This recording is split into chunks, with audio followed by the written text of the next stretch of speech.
함께 나눌 말씀의 제목은 고난 가운데 풍성하고 깊어지는 신령한 은사라는 제목으로 하나님 말씀 함께 상고하시겠습니다.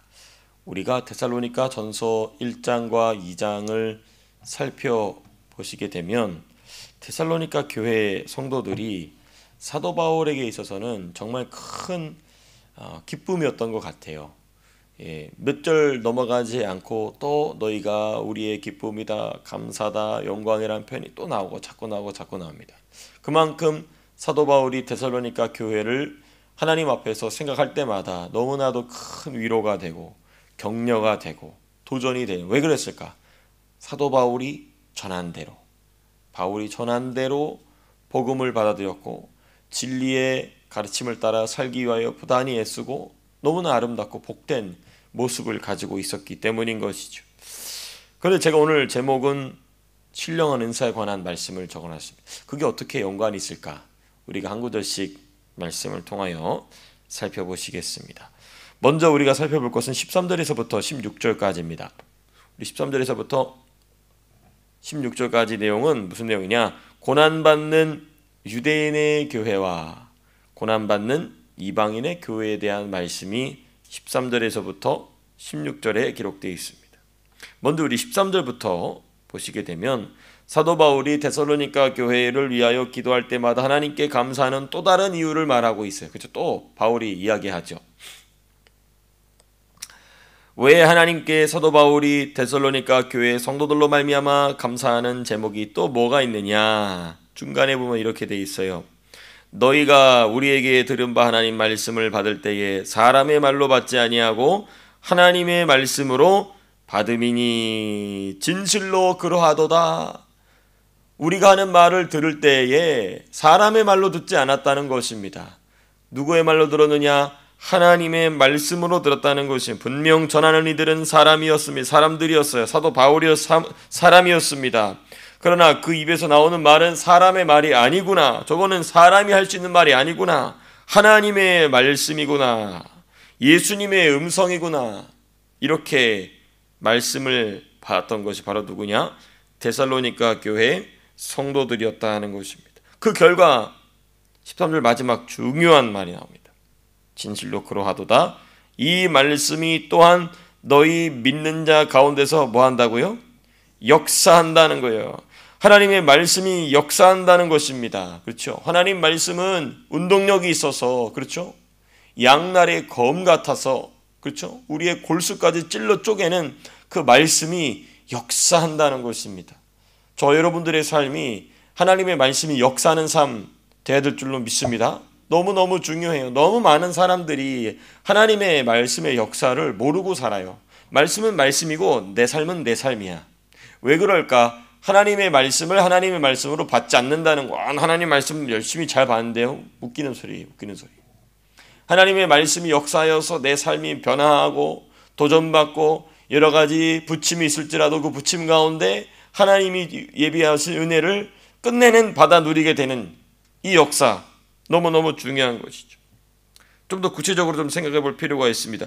하나님의 말씀이 역사한다는 것의 의미가 뭐냐? 이거 조금 더 자세하게 생각. 여러분, 하나님의 말씀이 그대로 이루어지는 것입니다. 제일 먼저는 그거죠. 하나님의 말씀이 역사한다는 것은 하나님의 말씀이 이루어진다는 것입니다. 뿐만 아니라 그 하나님의 말씀에 담긴 능력이 그들의 능력이 되는 것입니다. 이게 더 중요해요. 하나님의 말씀이 말씀대로 이루어지는 것도 중요하지만 더 중요한 게 뭐냐? 그 하나님의 말씀에 담긴 능력이 그 데살로니가 교회 성도들의 능력이 되었다는 것입니다. 그렇습니다. 그렇기 때문에 그 극심한 고난을 기쁨 가운데 견뎌낼 수 있었다는 것입니다. 아하, 그렇습니다. 사람이 몸이 힘들고 마음이 힘들고 괴로운 순간을 지나가는 것만큼 어려운 일이 없죠. 근데 그 과정을 기쁨으로 견뎌나갔다는 것입니다. 하나님은 지금도 하나님의 말씀이 이루어지는 것을 누릴 자들을 찾고 계시는 줄로 믿습니다. 거기에 다 선택되는 목사인 또 우리 사랑하는 성도님들 되시기를 축복합니다. 이제 14절로 넘어가 보시게 되면 하나님의 말씀이 데살로니가 교회의 성도들 가운데 역사한다는 것을 보여주는 가장 중요한 증거, 방금 13절 마무리하면서 말씀드렸습니다마는 14절에 뭐라고 되어 있냐? 너희도 너희 동족에게서 동일한 고난을 받았는지라. 14절 마지막 그렇죠. 너희도 너희 동족에게서 고난을 받았다. 하나님의 말씀이 믿는 데살로니가 교회 성도들에게 역사한다는 것을 가장 잘 보여주는 게 뭐냐? 사도 바울 얘기했냐면 돈을 잘 벌고 자식들이 잘 되고 좋은 집 사고 좋은 차 사고 뭔가 인생이 잘 풀리고 자식들도 너무 잘 살고, 그것도 하나님의 말씀이 역사하는 중요한 증거입니다. 그런 축복이 있게 되시기를 간절히 축복합니다. 그런데 사도 바울이 볼 때에 그 많은 사례들 중에 하나님의 말씀이 능력 가운데 어느 한 성도, 어느 한 성도의 가정, 어떤 교회의 공동체에 역사한다는 것을 가장 극명하게 보여주는 게 뭐냐? 고난받는 거예요. 고난받는 것입니다. 그냥 이게 죽지 못해 살아 이게 아니고 그 고난을 그대로 수용하면서 그 고난 가운데 기뻐하고 감사하고 격려하고 자라나고 성장하고 또 다른 누군가를 돕는, 도저히 인간 상식, 일반 세상 관념은 세상 방식으로는 살 수 없는 삶을 살아간다는 것입니다. 특별히 사도 바울 뭐라고 얘기하냐면 너희도 너희 동족의 동일한 고난을 받았느니라 해놓고 여기 조금 더 앞을 보게 되면 특별히 사도 바울은 데살로니가 교회의 성도들이 이방인들 가운데 고난받는 것을 유대 지역의 유대인들의 교회가 유대인들에게 받는 고난과 연결시키고 있습니다. 14절 가만히 보시게 되면 형제들아 너희가 그리스도 예수 안에서 유대에 있는 하나님의 교회들을 본받는 자 되었으니, 너희도 유대인들의 교회를 본받는 자가 되었다. 먼저 이거 좀 생각을 해보시게 되면 뭐냐면, 여러분 유대인들의 교회는 초대교회 시대를 생각해 보면 초대교회들 중에서는 선대 그룹에 속합니다. 당연히 그럴 수밖에 없겠죠. 왜? 교회가 먼저 세워졌으니까. 예루살렘 교회가 시작이잖아요. 모든 교회의 모교회는 예루살렘 교회입니다. 그리고 예루살렘과 유대와 사마리아와 이렇게 되잖아요. 그렇죠?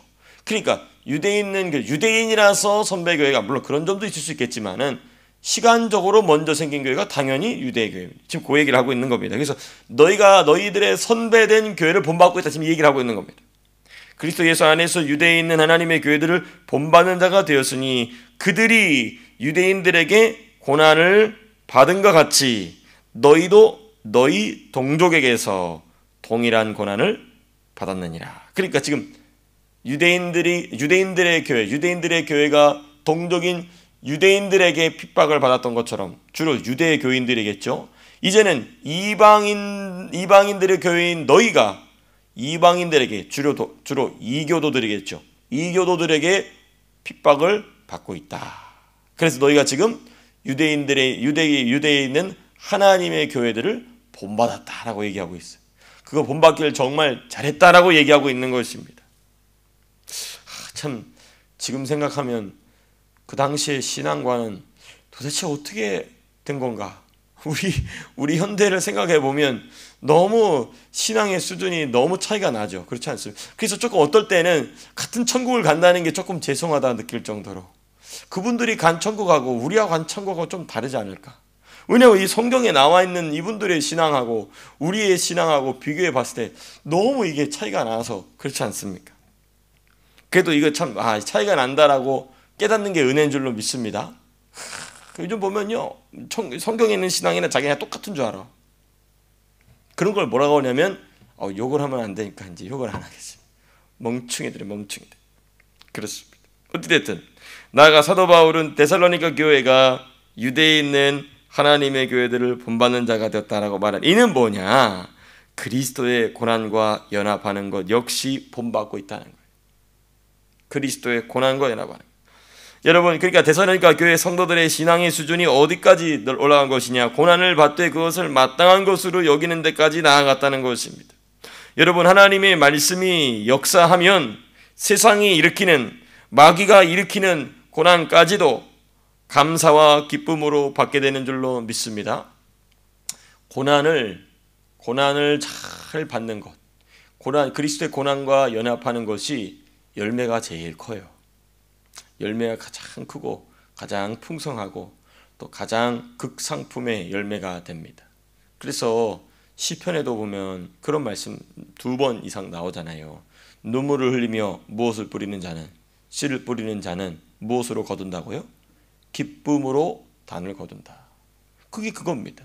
그 눈물이 무엇일까? 눈물로 씨를 뿌린다는 게 그냥 농부 얘기 아니에요. 그냥 내 인생 힘들어. 그게 아닙니다. 그리스도와의 고난이 말씀의 씨앗을 어디에 뿌릴까요? 자기한테 뿌리는 거죠. 계속해서 말씀의 씨앗 계속 눈물로 뿌리는 것이죠. 또 다른 누군가에게 눈물로 뿌리는 것입니다. 내 삶 속에서 믿음을 쓰는 것입니다.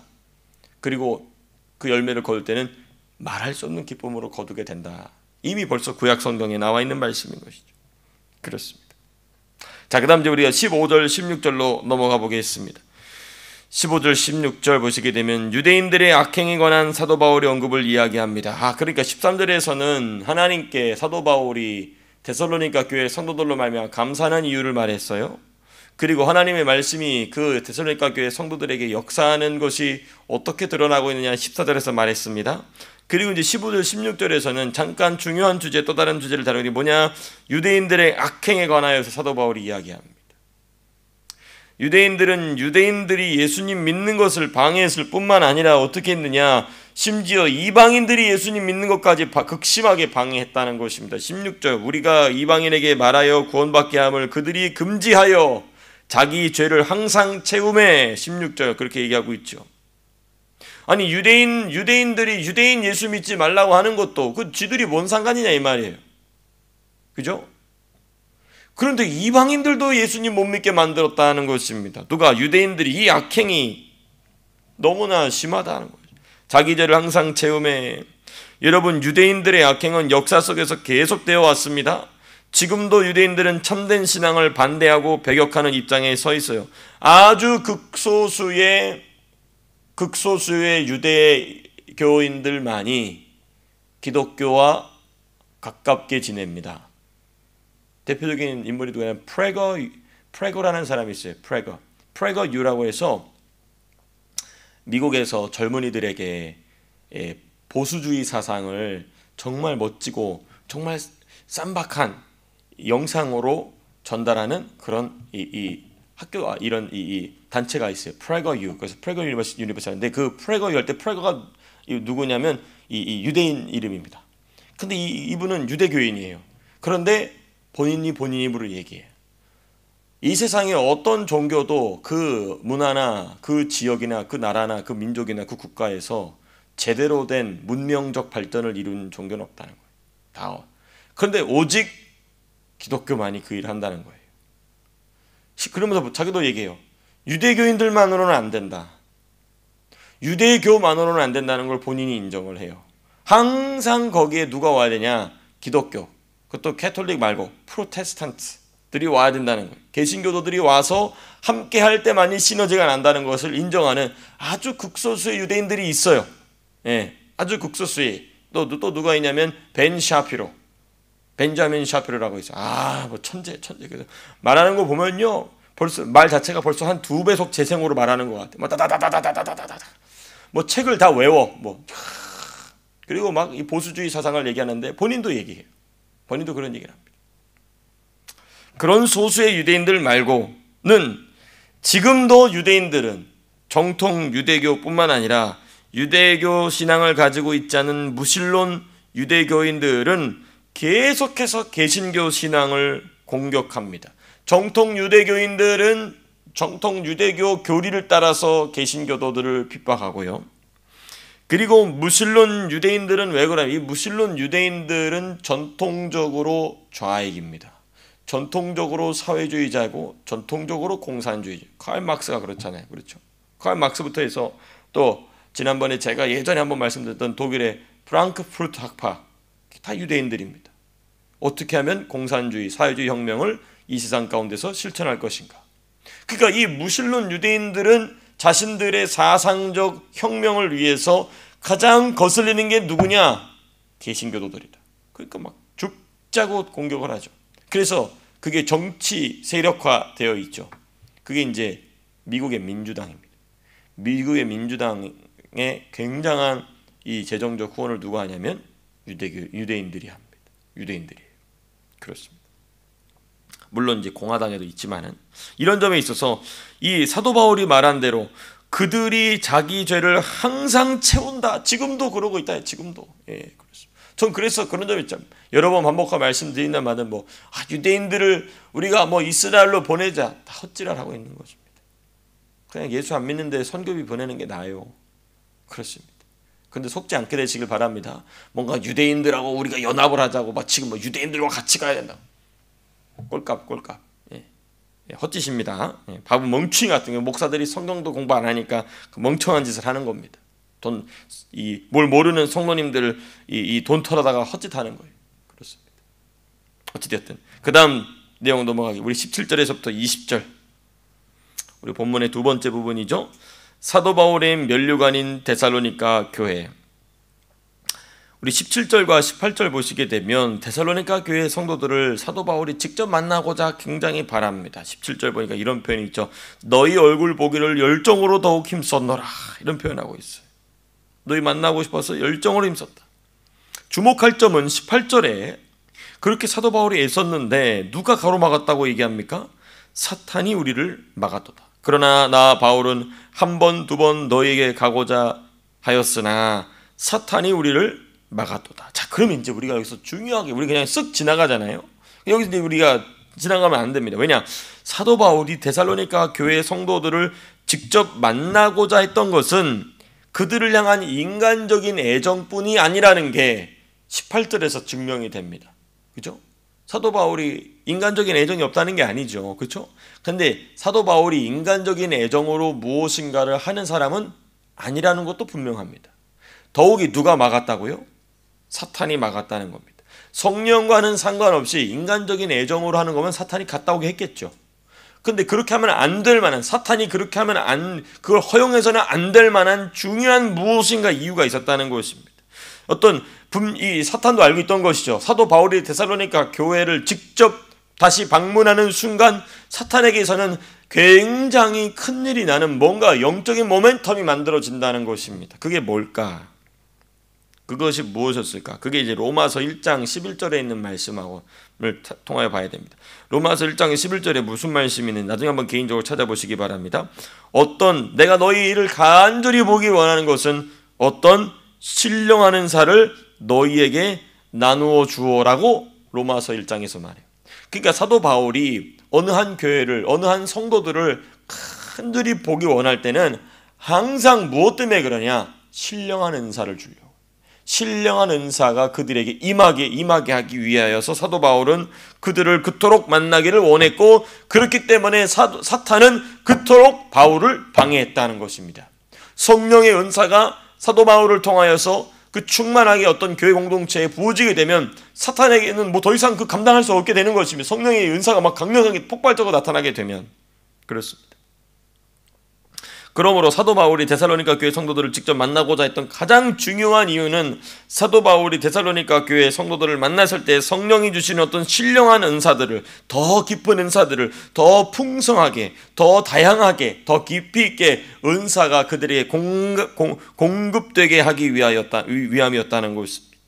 그러니까 사도 바울은 진리의 말씀에 능통한 사도였을 뿐만 아니라 진리의 성령께서 주시는 은사의 강력한 능력, 은사로 말미암은 사역의 비상하고도 놀라운 효율성을 누구보다도 잘 알고 있었고, 지금 고난과 연합하고 특별히 하나님의 말씀대로 받아서 고난과 연합하는 성도들의 모습을 보니까 저기에는 성령의 은사가 부어지면 더 은사가 없다는 게 아닙니다. 데살로니가 교회 성도들의 은사가 다 충만해 풍성했죠. 근데 사도 바울이 말하는 것은 그보다 더 깊은 수준에, 더 풍성하게, 더 다양하게, 더 많은 사람들이 은사를 체험하게 하고자 했다는 것입니다. 여러분, 너무너무 중요합니다. 이런 은사가 목사인 저와 우리 사랑하는 성도님들에게 풍성하게 되기를 축복합니다. 그러려면 고난과 연합해야 돼요. 고난과 연합을 해야 은사가 깊어집니다. 은사가 풍성해집니다. 은사가 놀라워집니다. 그렇습니다. 그리고 18절 이어서 갑자기 우리의 소망이나 기쁨이나 자랑이 이렇게 하면 좀 이게 말이 연결이 안 되거든요. 근데 영어에 잘 표현, 이게 이제 헬라어에도 그게 있거든요. 영어 보면 이렇게 시작합니다. 뭐로 시작하냐? for 이렇게 시작. for 하면은 무엇을 위하여라는 표현도 있지만은 for 이게 맨 앞에 했을 때는 왜냐하면 이런 의미가 있습니다. 그러니까 이런 것이죠. 형제들아, 내가 너희를 간절히 바란 것은 은사를 주려 합니다. 근데 사탄이 막았다. 왜냐하면 너희는 우리의 소망이나 기쁨이나 자랑의 면류관이다. 그래서 너희를 만나 은사를 주려 한다. 이렇게 맥락이 이어지는 것입니다.